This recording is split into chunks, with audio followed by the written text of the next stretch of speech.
kan to nang kera mi nan soi lo awanga dhung te ya diklo kan sa vai ni suwa kan temvek kan sa vai ni suwa kan thoi vek chú ý xóa khỏi tôi cái xóa ý xóa chân chính cắn sỏi hoa cắn im bung khát hiền ý xóa lâu rong bụi trên hallelujah ngài khả rong cái lai rong cắn lòng cái bọn ring tu in bay sẽ nó thiếu tu mà đi à chú tiền chỉ ngắm mà đi chuan ý khiết miết là viên khả rong xóa đi là phân tổ trên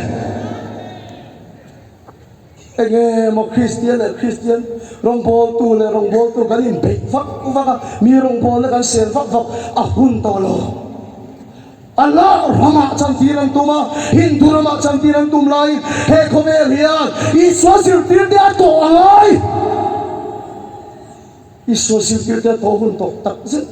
una to sali ka thu so ya fir khop mai piang thar ka tilo ring tu ka tilo piang thar le ring tu riwat hian lalpa na tho ang king tak lo Iswa sir tir dia chawela ni danglam na ken khen lalpa hian piang thar riwat turi min tilo nang tinami sir tira siam rawati kan ram chu piang thar kan tam ring tu kan tam Iswa sir tir ti thang kan om lo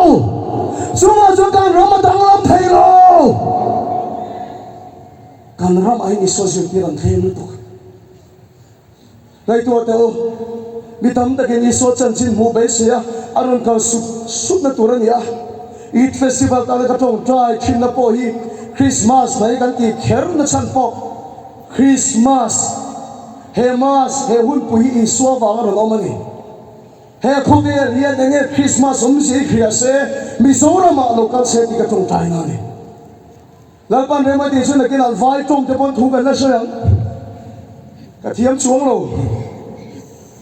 ma se enge Christmas ti khria se Mizoram mi Iswa an mu na tur mu na ni te lu nen pathian thiam ti thena be se ya anong zin lu sup na tur ni te lu nen la pa mi dai kang dam lo so kat maya kan sarin dia ma chor rolin kan tam pher HIV kan tam pher in chen tam pher na kan ni a chela ma pher kan ni se kan tam phod lo piang phar kan ni ring tu kan ni Iswa sir tir ti thang kan om lo so kha dam na be sai phaya kan kal hui goya Kolkata Mizoram House Delhi Mizoram House chu cancer hospital te naw ni rot piang thar kan tam ring tu kan tam Iswa sir tir ti thang kan manum lo zona phung bia khan mo in mo la mo chiar ve ro chang som ni le pathuma Iswa kha kan len kut lain zanin ang ni ta se Jerusalem a Iswa kha um ve a thil mak ro pui tak tak Iswa nan ti kha Iswa kha an rin ni